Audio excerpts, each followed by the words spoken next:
Welcome, folks, to the latest edition of the Coaches Connect call. I'm Coach Jeremy. We have a strong group of coaches here today. And Coach Laura is starting us off here with a question. And Coach Laura, I believe you were just saying that uh, as in addition to your nutrition coaching, you also are a part-time employee at a gym and work as a personal trainer there. And luckily for you, you're also the only PN certified trainer in your gym. So you have some people who are you're working with for fitness, and then as well, you're now adding a nutrition component. And one of your clients who you see in person is going to be working with you on nutrition. And you were asking a little bit of the question of how do you structure and kind of differentiate coaching in person versus coaching online? You have experience with both, and you're looking to gather some info from the community here about how they kind of operate in maybe both worlds. You're a little bit of a day walker operating both online and in-person services. And I think that's a decent conversation to have. So let's open it up to our coaches here. Is there anyone who both offers their services in person and online? Maybe you started with one and transitioned to the other. I myself started as a coach in a gym, uh, offered services in person, and then transitioned online. I think that transition period is kind of uh, most relevant to the conversation you're having, and I have some thoughts. But coaches, I want to hear from you. Uh, do you have any relevant experience to share with Coach Laura? Shauna, I see you've already unmuted. Hi. So I'm just starting out. I took a couple of free clients to practice while I'm doing the level two class and working on my certification. But so I meet with them virtually. We meet via Google Meet.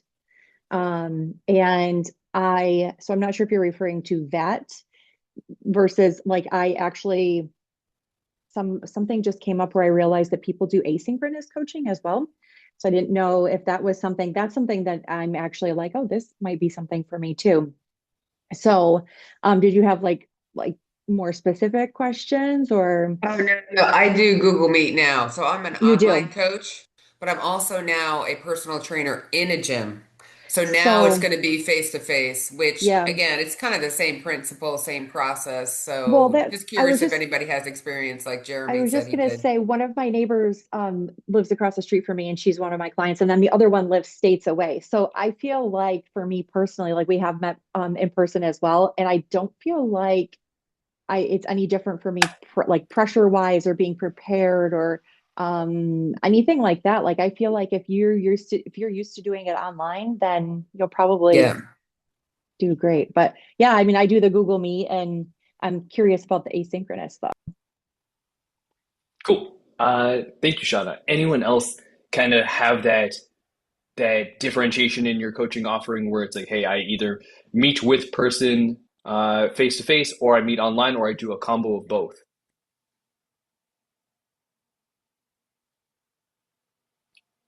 I'll assume no for right now, but if you want to chime in, please feel free to either raise your hand or pop it in the chat box. So, Laura, I think again, as I was saying, my most relevant experience here is that transitional period where I was like, I know I want to phase out of more in person and try and take this thing entirely online. Um, and then a global pandemic was very helpful for that. But in that interim period, it was kind of meeting some folks in the gym. We're using Pro Coach, so I'm seeing their updates daily online as well. But then we come back into that physical space to have conversations. And typically it worked pretty well. Uh, I did actually find over time, it's like I actually kind of do like the separation. Uh, there was a difference in energy not being in the same room. I had more resources, like I could reference multiple screens and things like that. It didn't feel quite as clunky as having like sheets spread out on a desk in between us. And also that separation with the desk. Like I just found that that situation was very tenable and doable and could be helpful.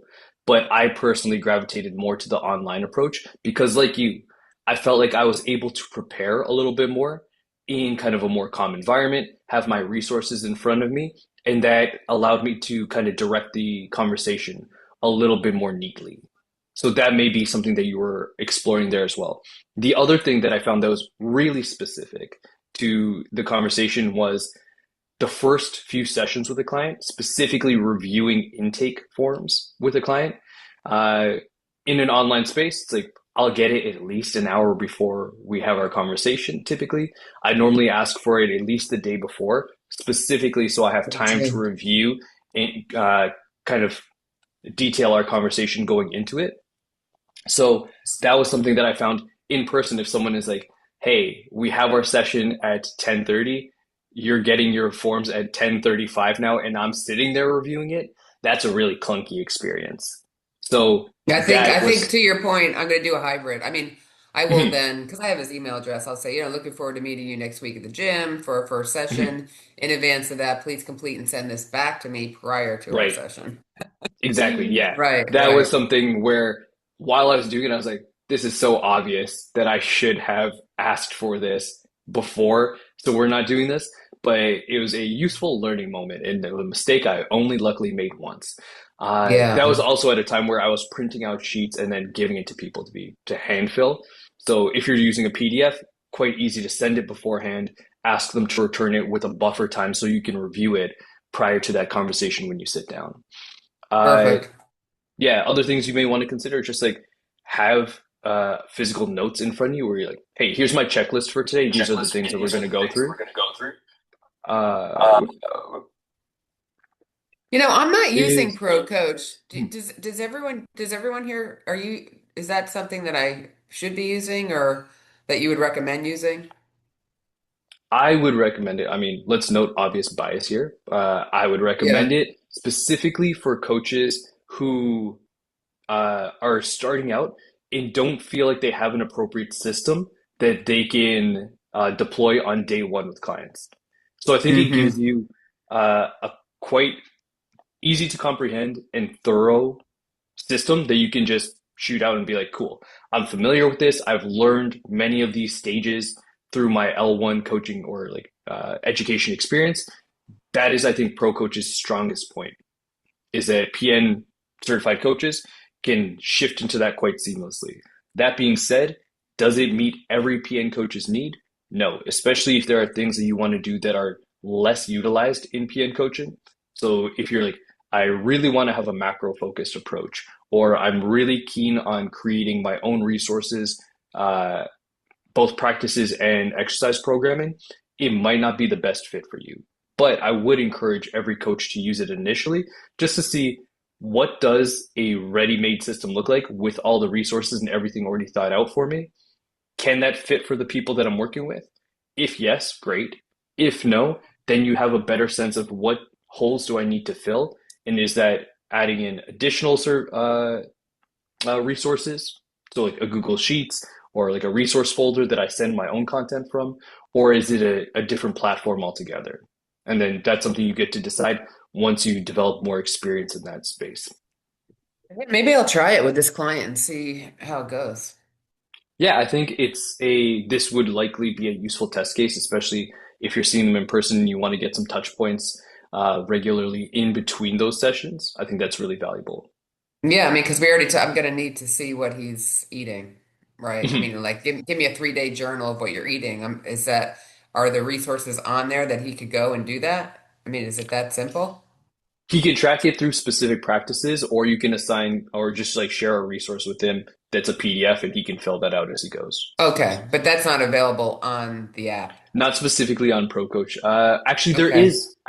Sorry, that is not entirely true. I just don't use this feature that much. There's a photo journal version that he can use, and he can just take photos of everything he eats instead of writing it out by hand. Uh, I don't use it with a lot of my clients because I don't typically get a 3-day food journal.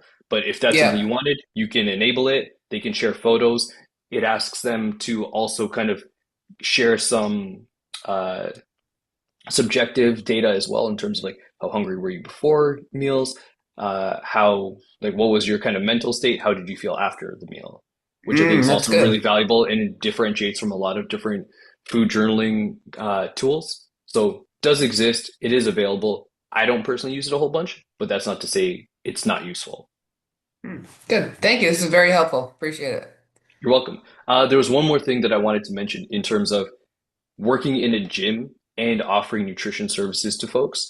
Uh, Specifically, something I noticed early on when I had clients where I was like, hey, nutrition coaching or adding in that element would be very valuable. We've been working together for a couple of years. You're getting much stronger, but there are certain things that pop up in our conversations that you express as a frustration point or a point of dissatisfaction.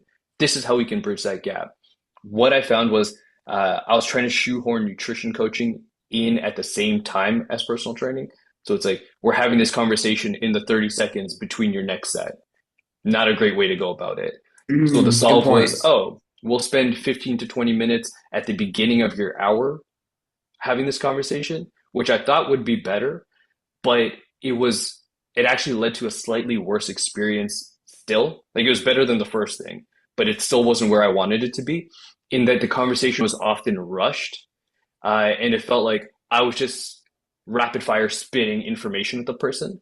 They weren't able to kind of like sit with it and process it in a useful way to then implement later on. Their brain was already That's like, yeah, let's get this over with so I can get back to the gym floor and then push the sled. Like that's what I'm actually mhm. here for. That's what our relationship has been built on up to this point. It's comfortable and familiar. Whereas the thing that you're asking me to do here is going to require me to take future action that I'm not 100% what that would look like. And it requires No, typically that's just a good. little more conversation. Yeah, that's good. I mean, the good news with this guy is that he's meeting with me an hour a week just to Mhm. talk about his health and nutrition. Cool. So that's good. So we won't get rushed. But to your point, for future clients, because I'm meeting with someone on Thursday who wants both, I got to figure that Mhm. out. Make sure he's getting the right balance of Fair. support. Yeah. Just Yeah. a And second. Yeah, give him a second. sorry, Anna, was there something you wanted to add? Oh, I'm sorry. I thought I'm on mute. I was in the middle of something, talking to someone else. I apologize. Oh, good. Cool. I'm just going to put you Can back I on mute add? for the time being. Can I? Joanne, yes, Yeah. please. So, being a personal trainer, I'm strictly online at the moment, but a lot of the online platforms also offer for extra, you can do an add-on or it's included a nutrition segment. And sometimes this makes it a lot easier for the client that everything's in one place so they can, do their um, put their food in and it populates their macros for them, their nutrients for them. A lot of the food is already in there. And then you can also use a meal plan. So that's just another option. I know you're biased to the PN, um, obviously, but this, instead Mhm. of having multiple platforms for people and having, like you said, adding Google Sheets or documents, this is just another way to have everything. You're still using all the knowledge that you learned as a level one PN coach, but you're kind of putting it all together under the platform you've chosen. That's just Can you another.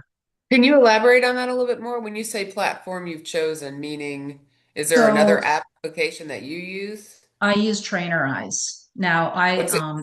Trainer What's it? Eyes, Oh, okay, Trainerize. Trainer Yeah. Eyes. You've probably heard of it. I don't know. There's so many Yeah, there's so different. many things out there. I mean, I use Training Peaks because I'm a running coach. I mean, that's my Okay. primary job.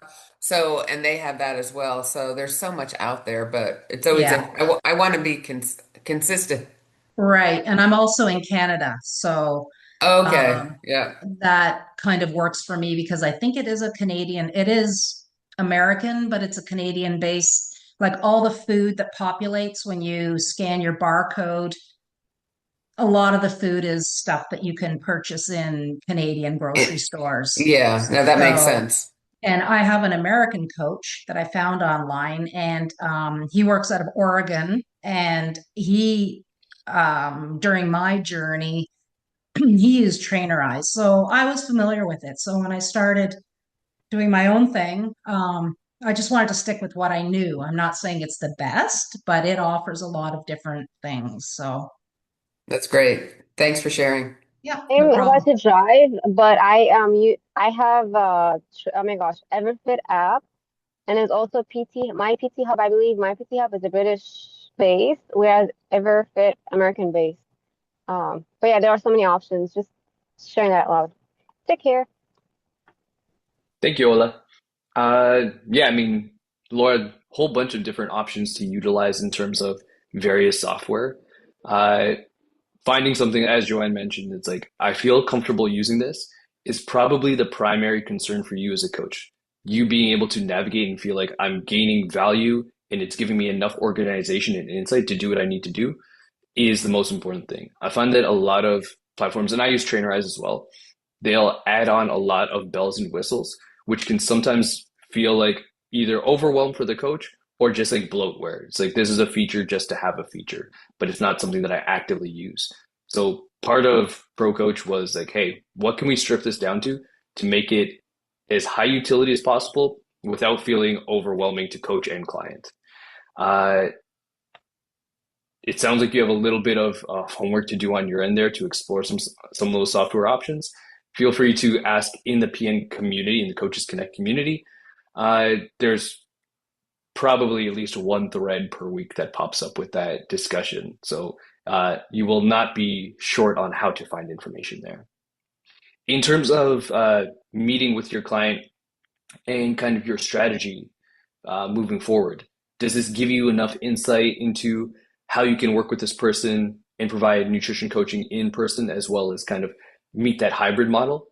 Yeah, no, this was very helpful. I think I'm gonna explore pro coach. And I know him, so it'd be good to experiment with him a little bit. Cool. Awesome. Yeah. Uh, any final comments or questions for Laura before we move on? Thank you. Cool. Thank you.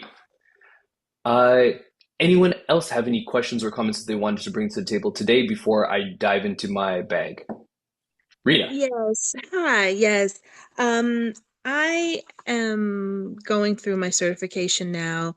I also will be going through the sleep and stress management, and I just wanted to know how much of stress and sleep management is really tacked on with nutrition. Is it something that you usually bring up if they bring it up, or is it something that you incorporate along with the nutrition aspect?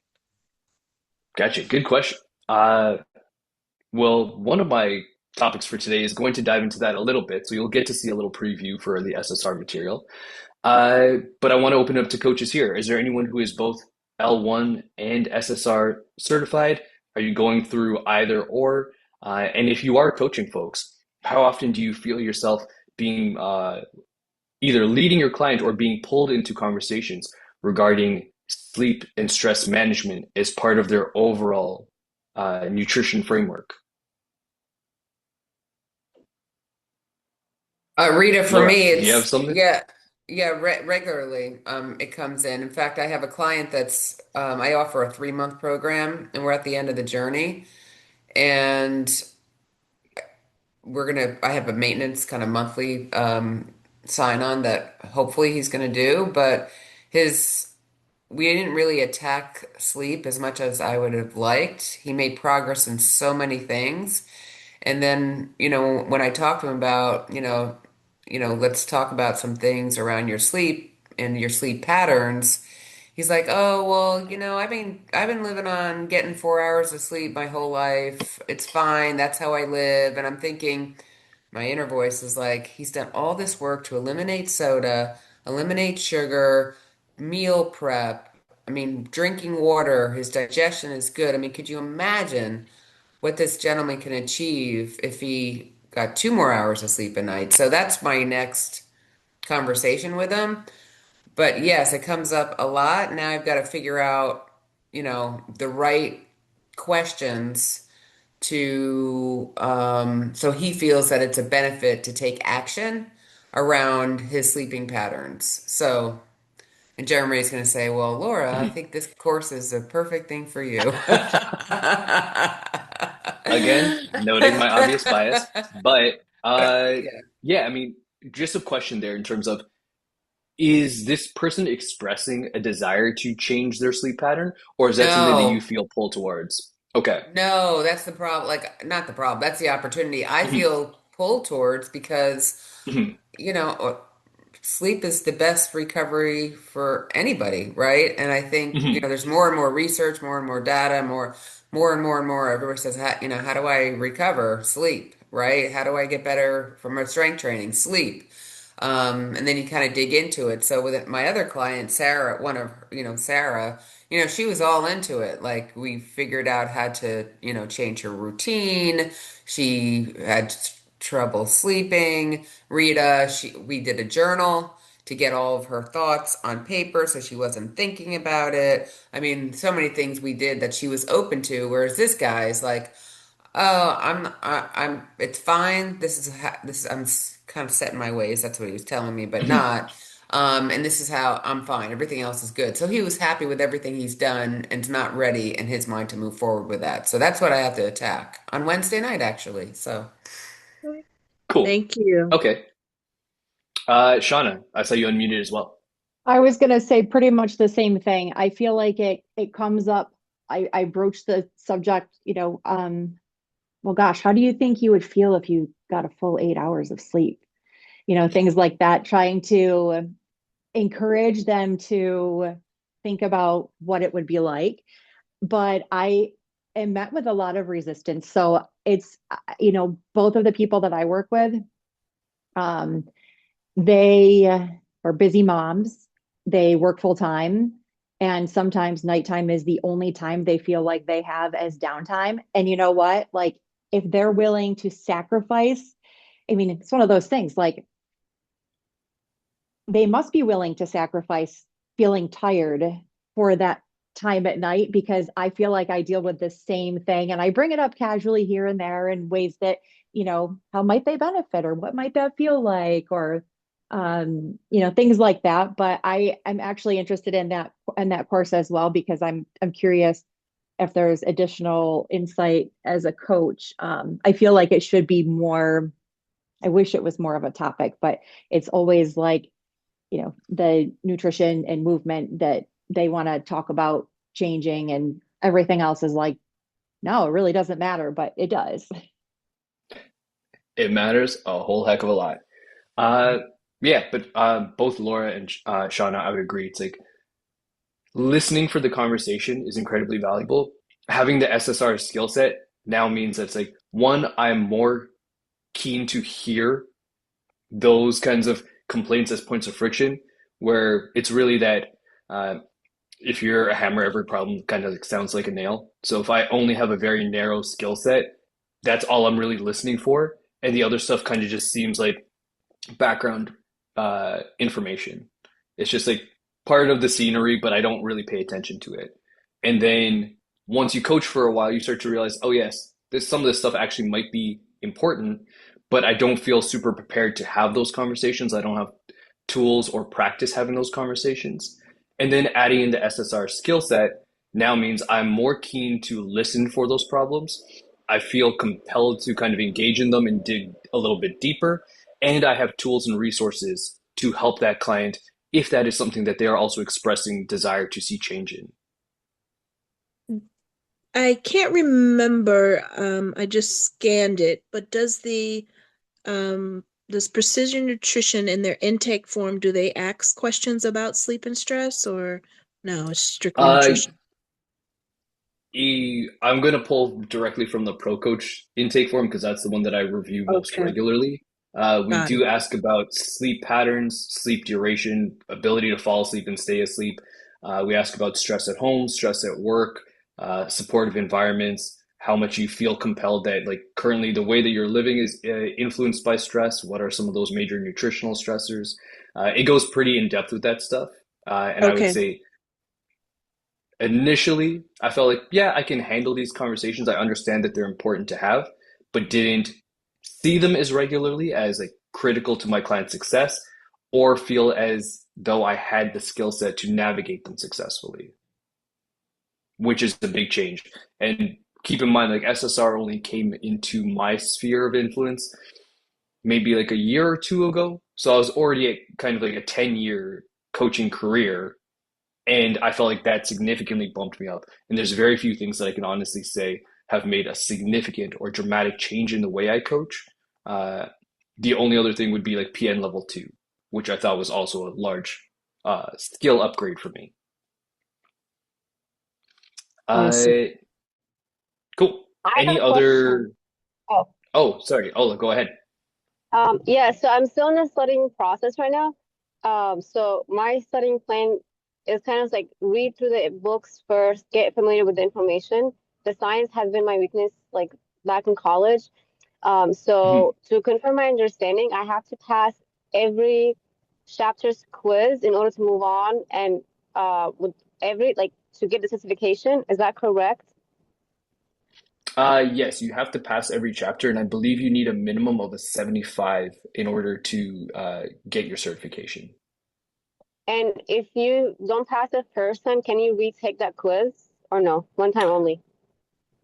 So this is definitely a client care question. They'll be the best equipped to it. I believe you can retake it, but I'm not 100% sure on that. Are So you if Is you're it looking talking for about specific the to the that? sleep? Are you talking about the sleep class or another I class? believe you're talking about L1 nutrition, correct? Oh, okay. Yeah. Yeah. Okay, sorry. I'm in L2 mode. So Ah, Yeah, L1. yes. So I don't think I'm the best source to answer for this one. I can't give you the straightest answer here, but Sorry, if you who to email us ask? at I didn't hear you. yeah, so if you email us at info@precisionnutrition.com, our team will Gotcha. give you exactly what you're looking for. All right, thank you. You're welcome. Cool. Any other questions pop up for folks before we move on? Can I ask one last before? This is my No, first please, time by all joining the call, means. by the way. It's my first time coming All in good. like outside. So funny, multitasking. And anyone, is anyone from this chat or previous as a group fitness instructor use their PN1 in their classes? Like, are there any group fitness instructors who use PN Uh, as a group fitness instructor? Like, I'm a certified personal trainer, but I'm studying to become a group fitness instructor because I do teach fitness classes right now, more mhm. than doing one-on-one. Gotcha. So you're looking for experience from other folks here who are group fitness instructors specifically. Yes. Okay. Do we have any group fitness instructors here? Janice, did you put up your hand there? Oh, sorry. Okay. Just looking into the chat. Oh, so Coach Kate has some responses here. You cannot retake the test, but there's no one test. It's a test after each chapter. And there are tons of fitness instructors using PN Cert, but not super directly, unless they are also coaching nutrition. So we likely have in our larger 50,000 people community, there are likely some group fitness instructors in there. I would say it's more than likely that we have at least one. Uh, is that person using their skill set in specifically a group coaching or a one-on-one? That is probably maybe there. Oh, more from Coach Kate. There may or may not be have been some Peloton instructors doing our cert. So if you are a Peloton member and you've done a ride and you found like, wow, that coach was really inspiring, they also might be a PN certified coach. So now you should be doubly inspired by them. But again, good question for our coaches community, I would say. Just asking, hey, are there any group fitness instructors here? How do you combine what you learned in your L1 studies with uh, with your group experience?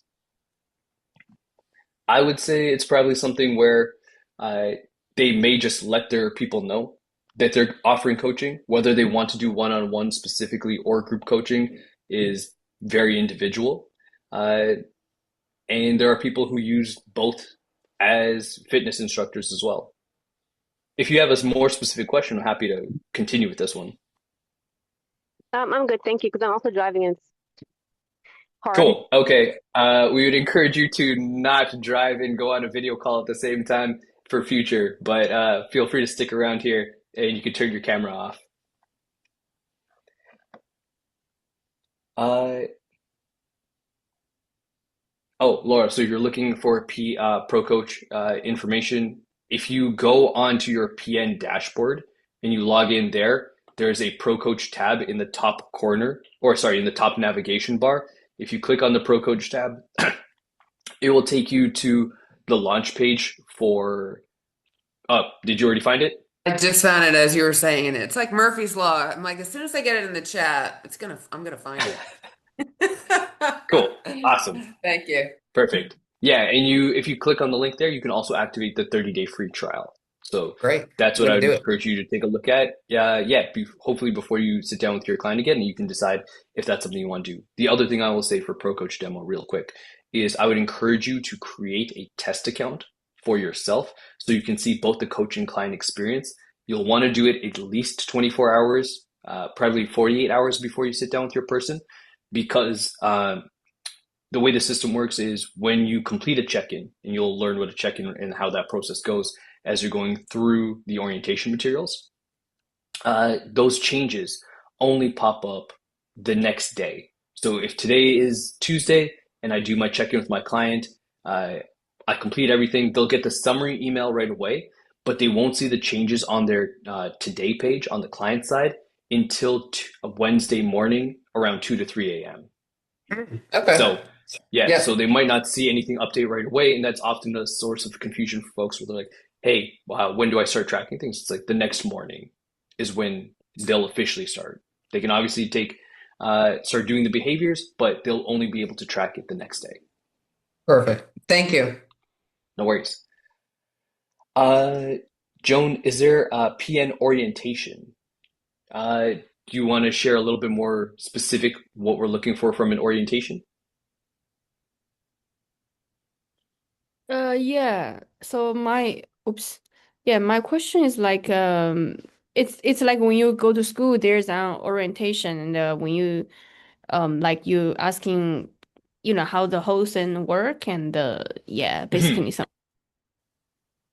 So are you asking that in terms for level one nutrition? Is there an orientation? Yes. Okay. So the entire program is hosted online. So there are kind of like modules that you would engage in. Within Unit 1, there's like the Getting Started module, and you just click there, and that is your de facto orientation. But if you had more specific questions or there's something else that you wanted to know, this is a pretty good place to get that information, as well as the PN Coaches Connect community. Yeah, I know I have a Or very common question, because I'm just starting. So when you get the license, you get the PN level one license, you're gonna tell everybody you get it and see what you can offer, and they just come to you, become your client. How did you get you like a first client?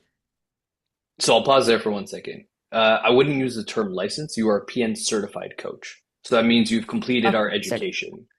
Uh, mhm. just from a legal perspective, because licensure can mean different things in different places.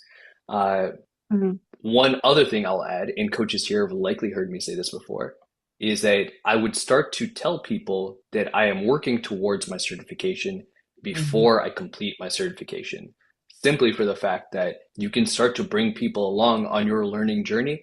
And if they don't know that you offer this service, it can be something where it's like, well, I've never seen you speak about nutrition or offer any advice or anything that I would expect from a professional previously.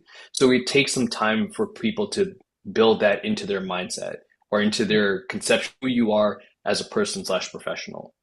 So while you are in kind of education mode, letting people know, hey, this is something that I'm building. Here's what I'm learning. Here is how the things that I'm learning feel either relevant to me as a person who is also living and managing their own health. And here's how I think it can make sense for you as well. So I would encourage you to start doing that prior to completing your certification. If people are starting to show interest in the things that you're sharing, that is fantastic. Do more of that. And then from there, it's up to you to engage in conversations with them to see if they want to take that next step and engage in professional coaching with you. Does that make sense? Yes, yes, that makes sense. And do you like how do you set up like the price for the coaching program? If it just for different stages or for each class? Like, did you promise them like I know there's no like you cannot promise they're gonna reach somewhere, right? But you say like after stage one you will become this, stage two you'll become like that, something like that. We're going to work towards that. So you're asking essentially kind of like what is the business and pricing model? And in that Yeah. regard, most folks will either take kind of either they'll go buy a number of sessions. So that is check-ins whenever you connect with your person, you can charge for that number, or you can go for a period of time where it's like, hey, we're going to work together from this date to this date, and then that is what the cost will be. They're functionally quite similar. Most people are going to meet at a pretty regular cadence, so it ends up being about kind of like what is the length of time that you designate that you want to work with someone. And then from there, it's normally quite useful to just look around and say, hey, what are other allied health professionals who offer a similar service or who solve a similar problem? What do they charge? And then you base on that. So go either higher or lower, depending on what you think is relevant to your experience. I see, I see. And how do you help people like change their habits? Because I know they already have the habits that they have right now, right? You're just helping them building a new habit, which is, I mean, very hard. Yeah, well, I mean, asking the question, how do you help people change their habits? That is the entire PN certification that you've asked about there. So as you're going through, if you still have that question, when you're finishing chapter 20 or 21, then come back and ask me that question again, and we'll go through it step by step. Is that fair? Okay, thank you. Cool. Yeah, or you can come back and tell me how you will help someone change their habits. That would actually be a more productive use of your time, I think. Cool. Mm. Rita, you had your hand up first. Yes, I don't know if it piggybacks what your recommendation was, but I have a client who, and this is the nutritional side of things, who she knows everything. Like she could be a Mhm. nutritionist herself. I will start off giving, recommendations and concepts and how she can do certain things, and she'll finish my sentences for me. She's like, yeah, yeah, I know, I know, I know. So how Mhm. do um how do you as an effective coach take the people who know what to do and now convert it into consistencies? Are there any particular practices or games or exercises? I don't know. She seems like she knows everything. I'm like, why does she even need me? But she knows it all, but Mhm. of course she's not practicing it. It's not consistent. I love this client. This is my favorite client. Oh, Not everyone's favorite client, but this is my favorite client. oh, I please also share. work with Yeah, I also work with like a handful of people who are either current coaches, they're coaches receiving their education, or they were previously coaches and they're like, I'm done with that world and I've moved on to something else. Uh, these are people that you can definitely classify as like they know all the things.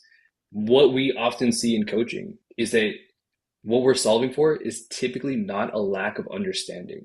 Like many of my clients, uh, one of the first things I'm assessing is kind of like, what is your baseline understanding of nutrition and movement and kind of the things that health behaviors at large? Most of them have a firm understanding and they know how to do all the things.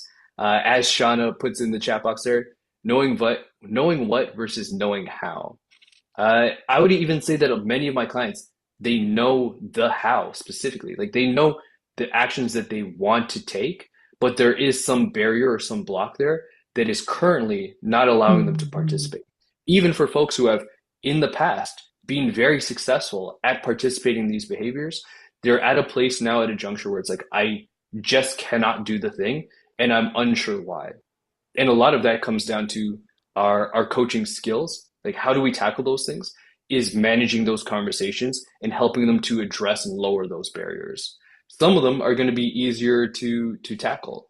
Some of them are going to be like, hey, when you were previously last successful, what did it look like? Cool. What has changed since then materially? It's like, well, yeah, I had like 3 kids and I've changed state and my parents don't live around me anymore and I'm also taking care of their health while trying to communicate in a different language. Like all of these things have now materially changed and it's like my life is hard. It's like, cool. We might just need new strategies to help you deal with that.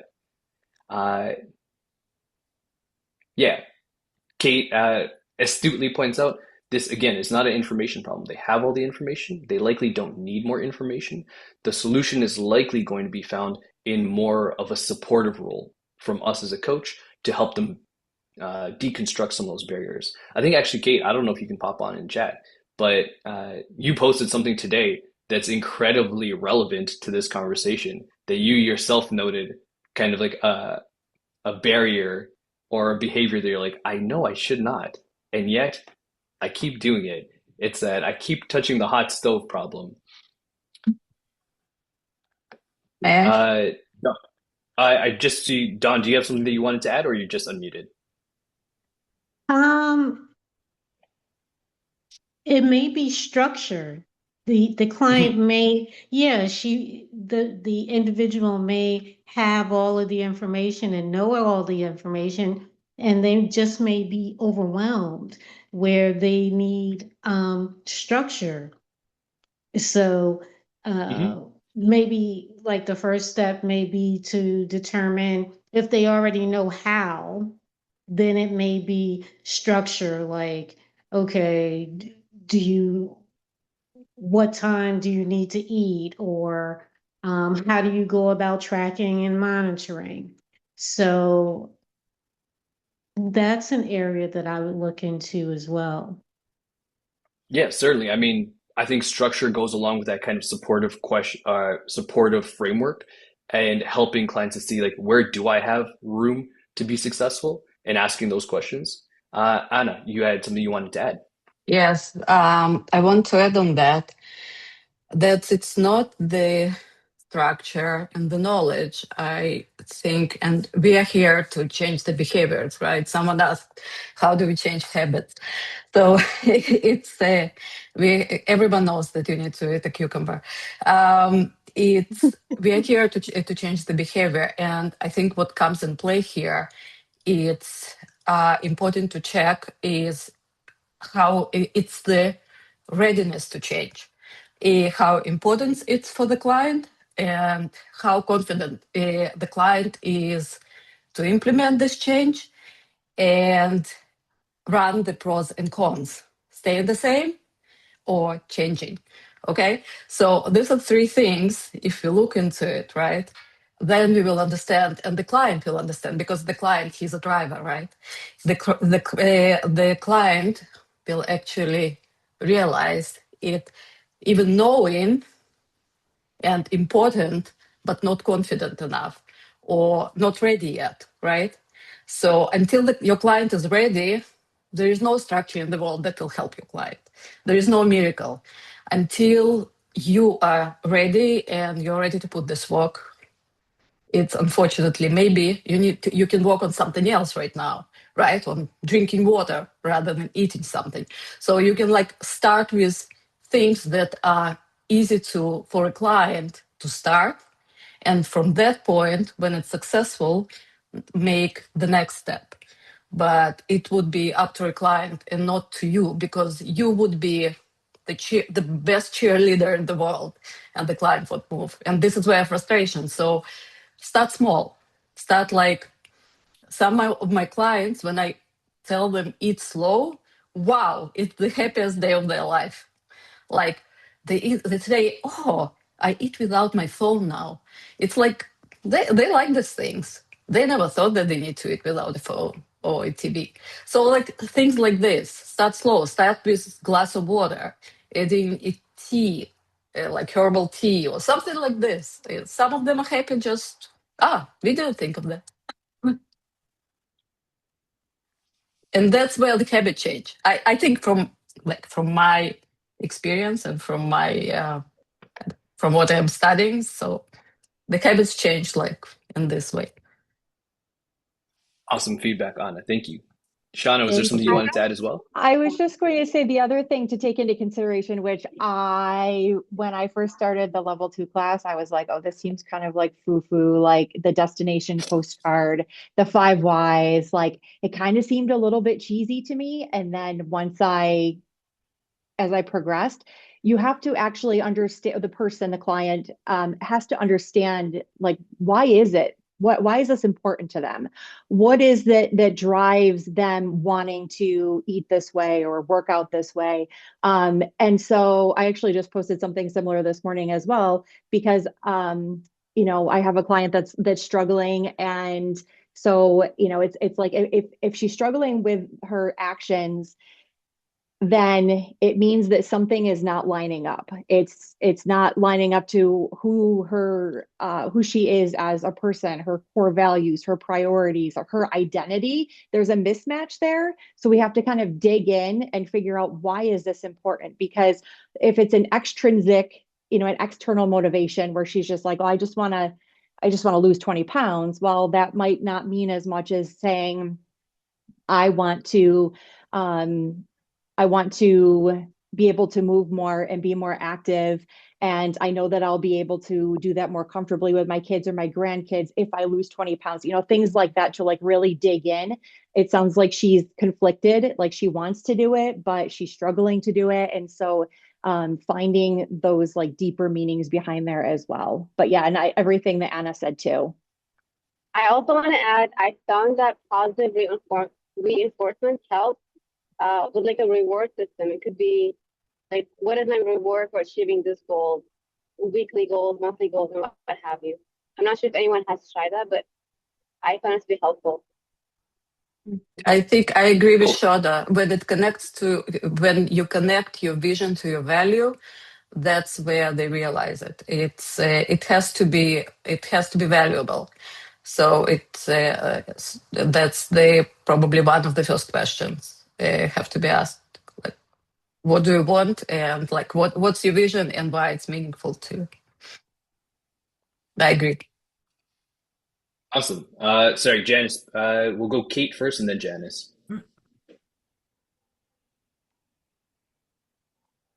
I just wanted to butt in here in our later conversation as to folks knowing what to do.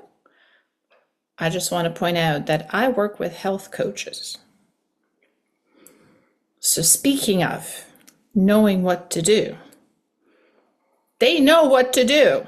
They help other people to do the thing. In fact, other people pay them to help them do the thing that then they come to me asking for help with, because they already know what to do. So it's not about knowing what to do. It's about helping them eat the cucumber. Anna, I think we should get that t-shirt. I put the t-shirt in the comments. I think that's the t-shirt. That's the explanation for what does a health coach do?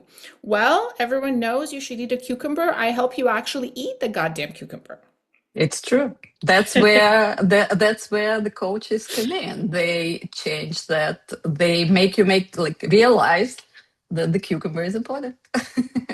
But there is a long way there, right? In this process until you get some get to it on the first, and some will take 5 weeks to eat the cucumber, and it's just one day it happens. I think some people do well with reward system. It might not work for every person, but if someone like, as everyone has said, it's also tying it to who you want to become. Like, who are you becoming? And the reward system can be a strategy to get you there. And that's what I believe in.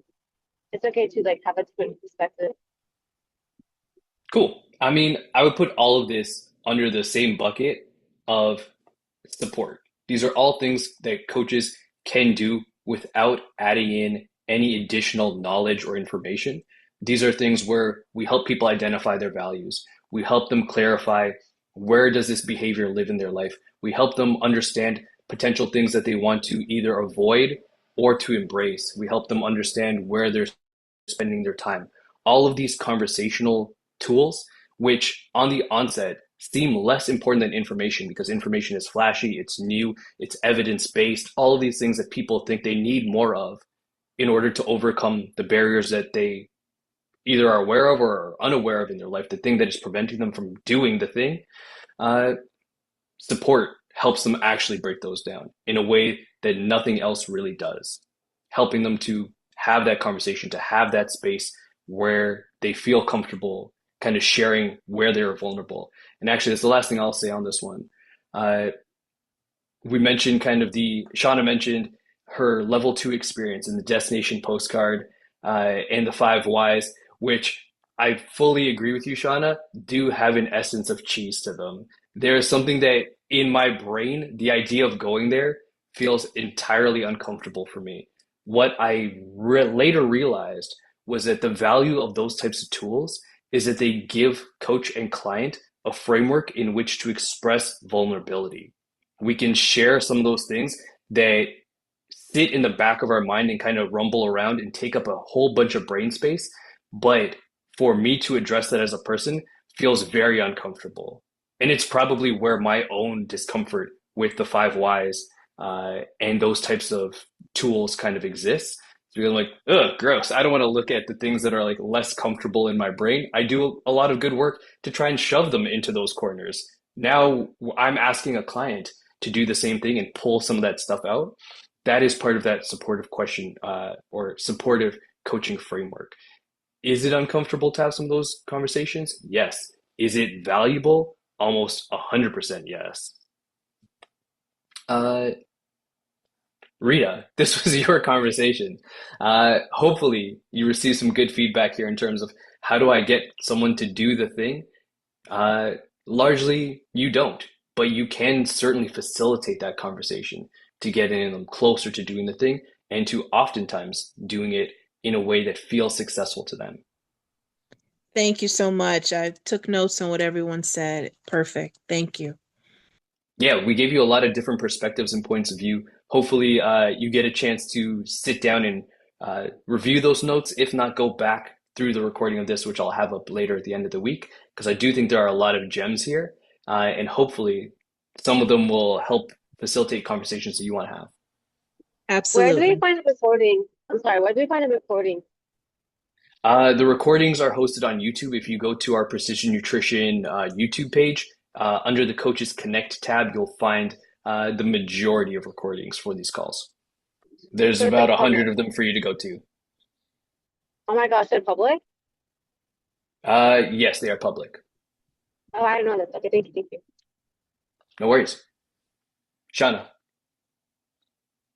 Sorry, I couldn't find the raise my hand. I just have a quick question, not really like it's on a different topic.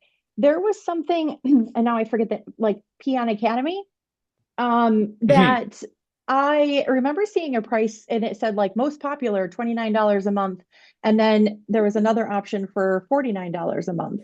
Am I thinking a different because now this morning when I was looking on the website, I only see the $49 a month. But maybe I mistake. Maybe it was something like because I was thinking that might be something I was interested in, but I was thinking $29 a month sounded better than $49 a month until I checked it out. 29 is typically better than 49. I could reach out to, I should reach out to, yeah, not probably a question for this call. I apologize. Unfortunately, yeah, that is just information that my brain cannot keep straight. But please do email us at info@precisionnutrition.com, and our client care team can certainly help you out there. Cool. We didn't get to any of the things that I intended for today, but that never matters anyway.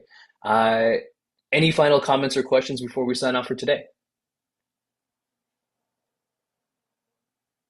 Coach Jeremy, thank you so much. This has been very helpful. I just wanted to let you know my chat and my raise hand are not working. So I apologize for not speaking when I joined late. I didn't want to interrupt. But thank you once again. This Coaches Connect is very helpful. Awesome. Well, I mean, thank you for being here, Don. Hopefully, I mean, actually, your Zoom not working won't be a problem for much longer, but we'll figure that out, or we'll talk about that in the future. And then, yes, last thing I will say before signing off for today, go on the PN Coaches Community Facebook page, check out Coach Kate's latest posts, specifically about why we continue to do what we should not do as health coaches and humans. Very enlightening. We'll call it here for today, folks. Thank you.